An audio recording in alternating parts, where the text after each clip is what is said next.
Inhale. Take in as much air as you possibly can.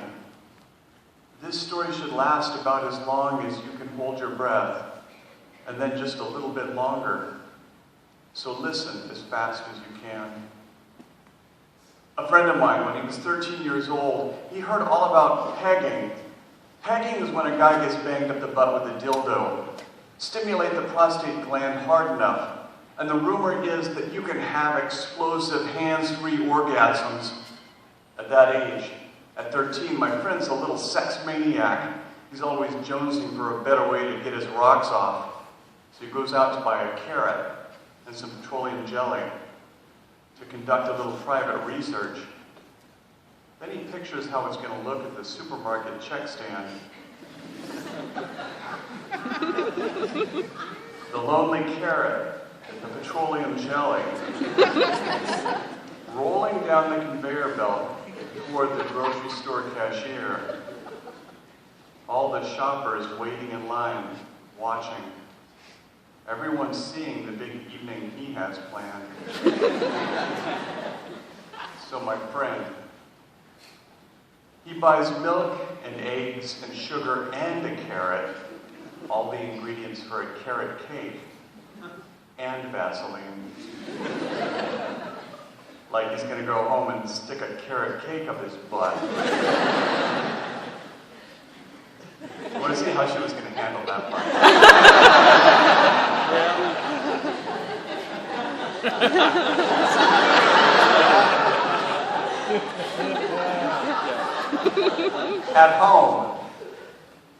At home, he whittles the carrot into a blunt little tool. He slathers it with grease and he grinds his ass down on it. Then nothing. No orgasm.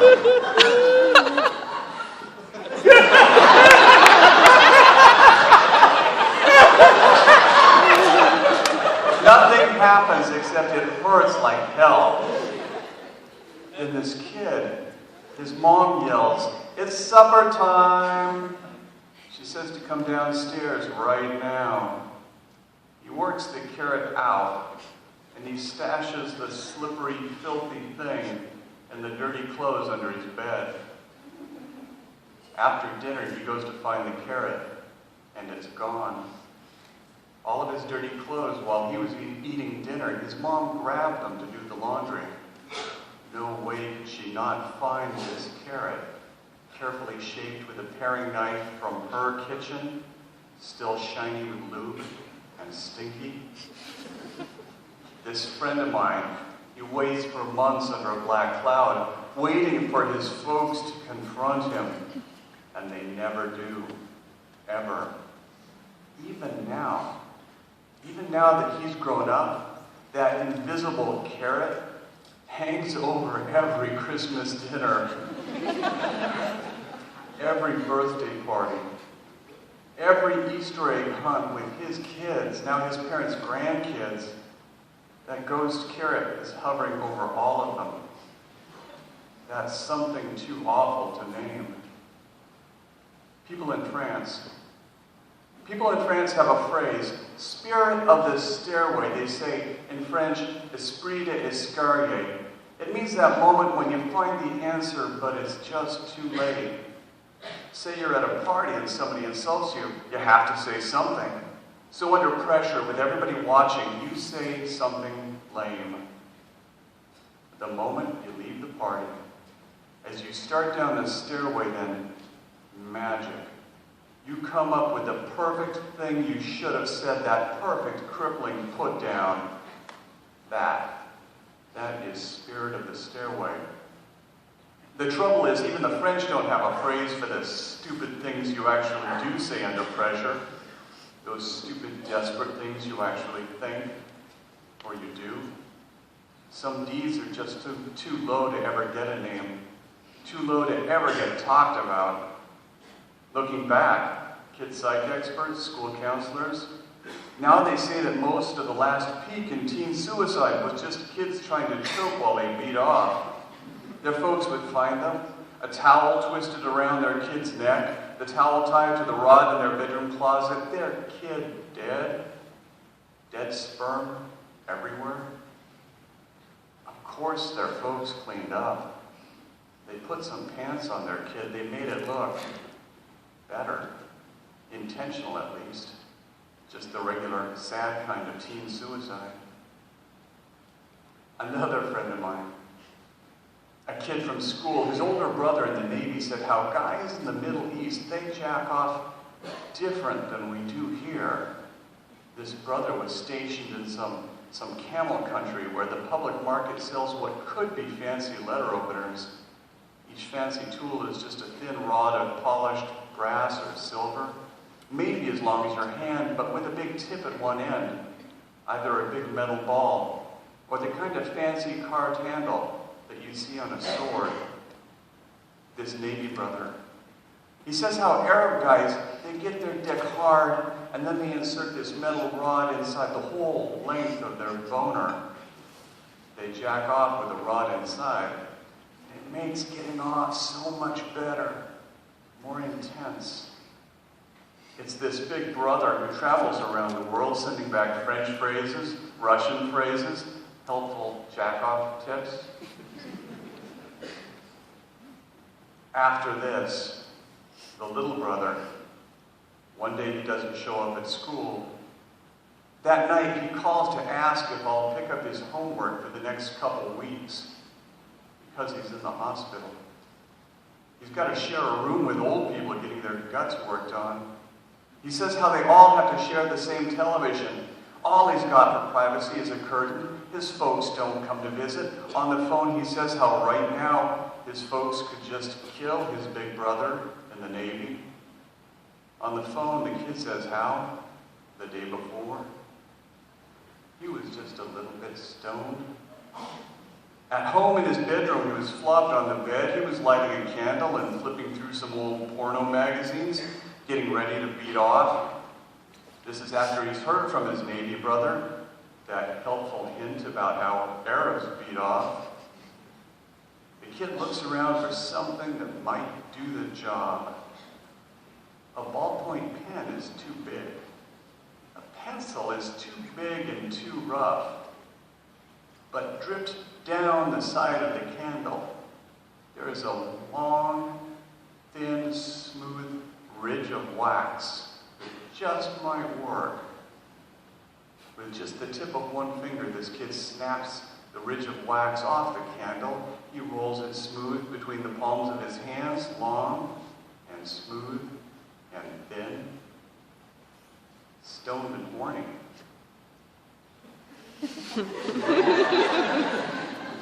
Stoned and horny, he slips it down inside deeper and deeper into the piss slit of his boner. With a good hang of the wax still poking out the top, he gets to work. Even now, he says those Arab guys are pretty damn smart. They have totally reinvented jacking off. Flat on his back in bed, things are getting so good this kid can't keep track of the wax. He's one good squeeze away from shooting his wad when the wax isn't sticking out anymore. This thin wax rod, it slips inside, all the way inside, so deep inside he can't even feel the lump of it inside of his piss tube. From downstairs, his mom shouts, "It's supper time!" She says to come down right now. This wax kid and the carrot kid, they are different people, but we all live pretty much the same life. It's after dinner when the kid's guts start to hurt. His wax, so he figured it would just melt inside of him and he could just piss it out. But now his back hurts, his kidneys. He can't stand straight. This kid talking on the phone from his hospital bed. In the background, you can hear bells ding, people screaming, game shows. The x-rays show the truth. Something long and thin bent double inside of his bladder. This long, thin V inside of him, it's collecting all the minerals in his piss. It's getting bigger and more rough, coated with crystals of calcium. It's bumping around, ripping up the soft lining of his bladder. blocking his piss from getting out. His kidneys are backed up. What little it does leak out of his dick is red with blood. This kid and his folks, his whole family, them looking at the black x-ray with the doctor and the nurses standing there. That big V of wax glowing bright white for everybody to see. He has to tell the truth. The way Arabs beat off. What his big brother wrote him from the Navy. On the phone right now. He starts to cry. They paid for the bladder operation with his college fund. One stupid mistake, and now he'll never be a lawyer. Sticking stuff inside yourself? Sticking yourself inside of stuff, a candle in your dick or your head in a noose. We all knew this was going to be big trouble. What got me in trouble? I used to call it pearl diving. This meant whacking off underwater, sitting on the bottom of the deep end of my parents' swimming pool. With one deep breath, I would kick my way to the bottom and slip off my swim trunks. I'd sit down there for 2, 3, 4 minutes. Just from jacking off, I had huge lung capacity. If I had the house to myself, I could do this all afternoon. Finally, after I pump out my stuff, my sperm, it would hang there in big, fat, milky gobs. After that was more diving. To catch it all, to collect it into white beach greasy handful and a towel. That's why it was called pearl diving. Even with chlorine, it was still my sister to worry about. Or Christ almighty, my mom. That used to be my worst fear in the world. My teenage virgin sister thinking she's just getting fat, and then giving birth to a 2-headed retard baby. Both the heads looking just like me. Me, the father, and the uncle. Still, in the end, it is never what you worry about that actually gets you. The best part of pearl diving was the inlet port for the swimming pool filter and the circulation pump. The best part was getting naked and sitting on it. As the French would say, who doesn't like getting their butt sucked? Still 1 minute you're just a kid getting off, and the next minute you'll never be a lawyer. 1 minute I am settling on the pool bottom and the sky is wavy light blue through 8 feet of water above my head. The world is silent except for the heartbeat in my ears. My yellow striped swim trunks are looped around my neck for safekeeping, just in case a friend, a neighbor, anybody shows up to ask why I skipped football practice. The steady suck of the pool inlet hole is lapping at me, and I am grinding my skinny white ass around on that great feeling. 1 minute, I've got enough air, and my dick's in my hand, my folks are gone to their work, and my sister's got ballet, and nobody's going to be home for hours. My hand brings me right to getting off, and I stop. I swim up to catch another big breath. I dive down and settle on the bottom. I do this again and again. This must be why girls want to sit on your face. The suction is like taking a dump that never ends.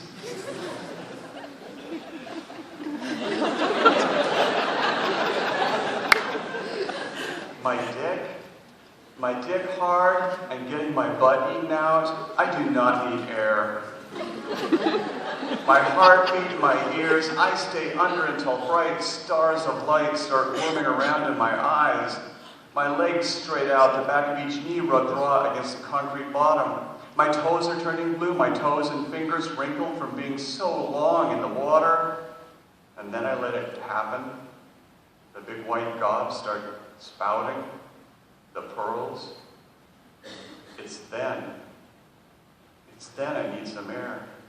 But when I go to kick off against the bottom, I can't. I can't get my feet underneath me. My ass is stuck. Emergency paramedics will tell you that every year about 150 people get stuck this way, sucked by a circulation pump. You get your long hair caught, or your ass, and you are going to drown. Every year, tons of people do. Most of them in Wisconsin.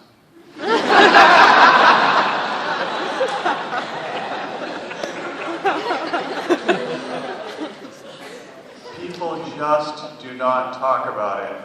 Not even French people talk about everything.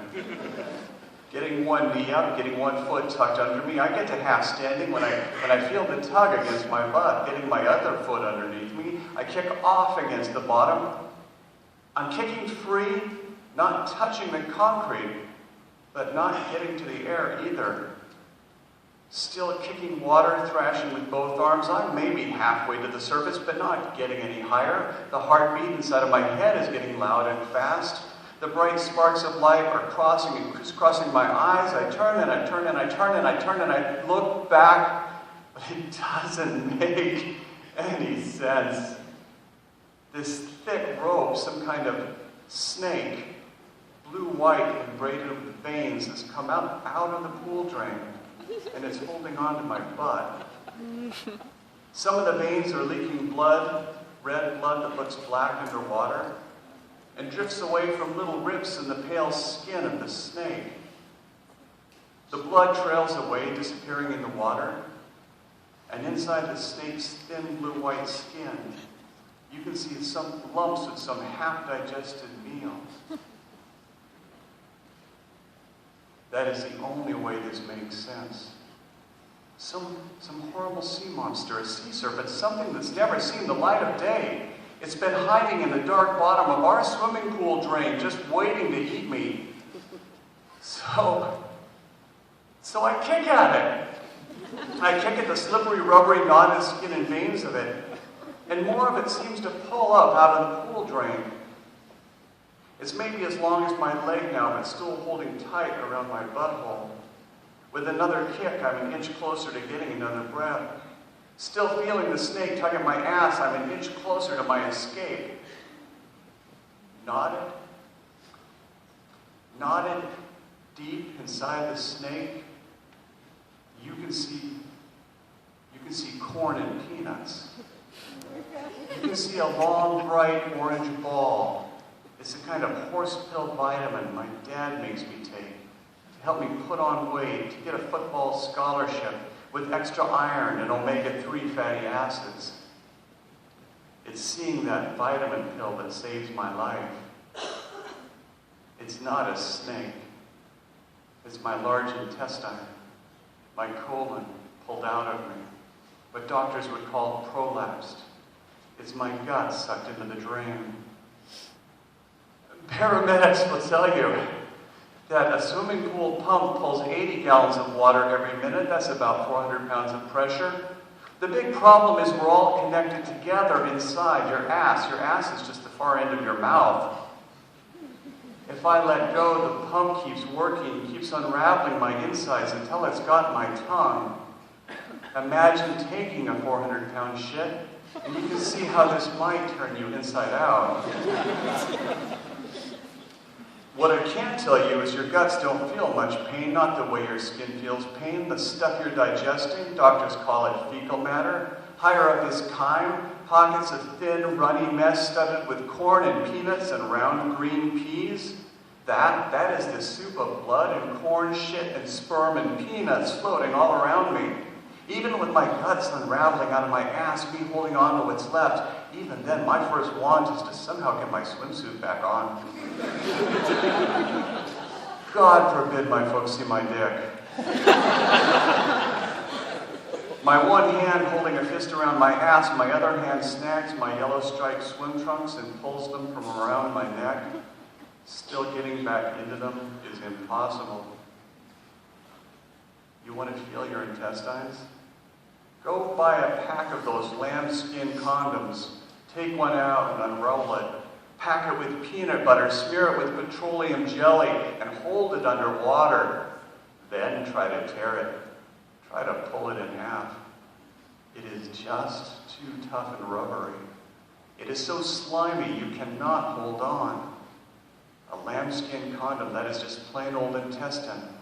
Now maybe you can see what I'm up against. You let go for a second and you're gutted. You swim for the surface for a breath and you're gutted. You don't swim and you drown. This is a choice between being dead right now or a minute from right now. What my folks are going to find after work is a big naked fetus curled in on itself, floating in the cloudy water of their backyard swimming pool, tethered to the bottom by a thick rope of veins and twisted guts. The opposite of a baby, of a kid hanging himself to death while he jacks off. This is the baby they brought home from the hospital 13 years ago. Here is the kid that they hoped would snag a football scholarship and get an MBA, who would care for them in their old age. Here are all of their hopes and dreams floating here naked and dead, all around him big milky pearls of wasted sperm. Either that or my folks are going to find me wrapped in a bloody towel, collapsed halfway between the pool and the kitchen telephone, the ragged, torn scrap of my guts still hanging out one leg of my yellow-striped swim trunks. What even the French won't talk about.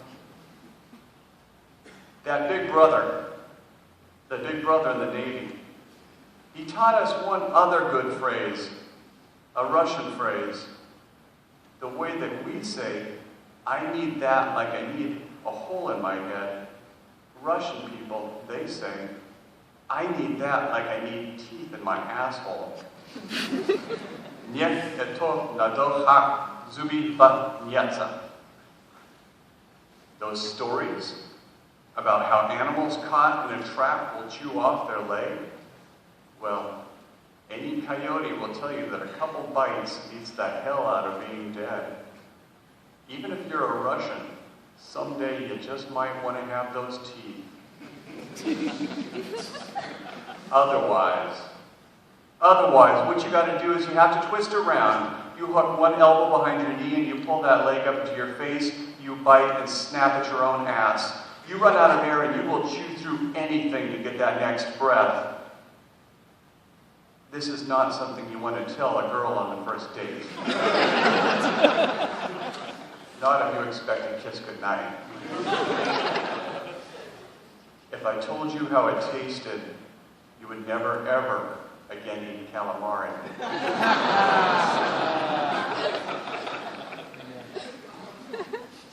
It's hard to say what my folks were more disgusted by, how I'd gotten into trouble or how I'd saved myself. After the hospital, my mom, she said, "You didn't know what you were doing, honey. You were in shock." And she learned how to cook poached eggs. All of you people grossed out or feeling sorry for me, I need that like I need teeth in my ass.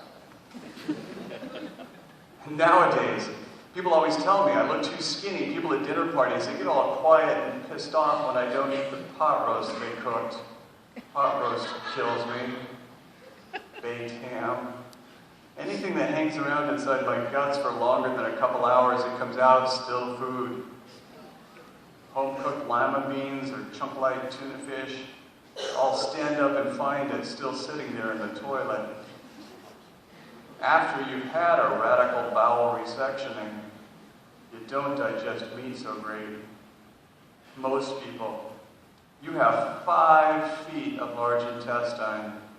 I am lucky to have my 6 inches.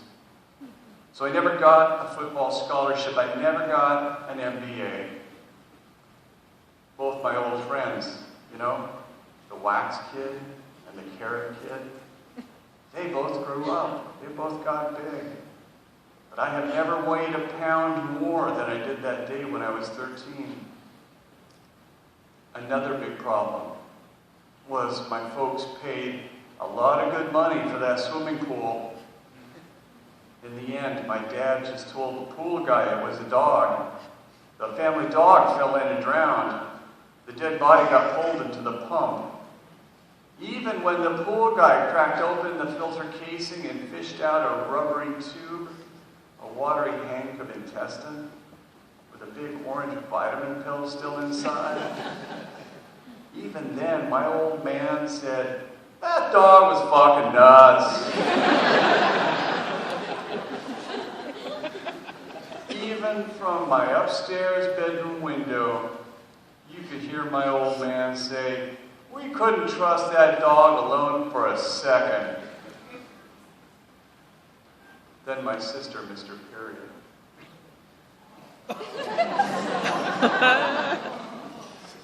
Even after they finally changed the pool water, after they sold the house, and we moved to another state, after my sister's abortion, even then my folks never mentioned this ever again. Ever. That is our family's invisible carrot. Now you can take a good deep breath, because I still have not. That's guts.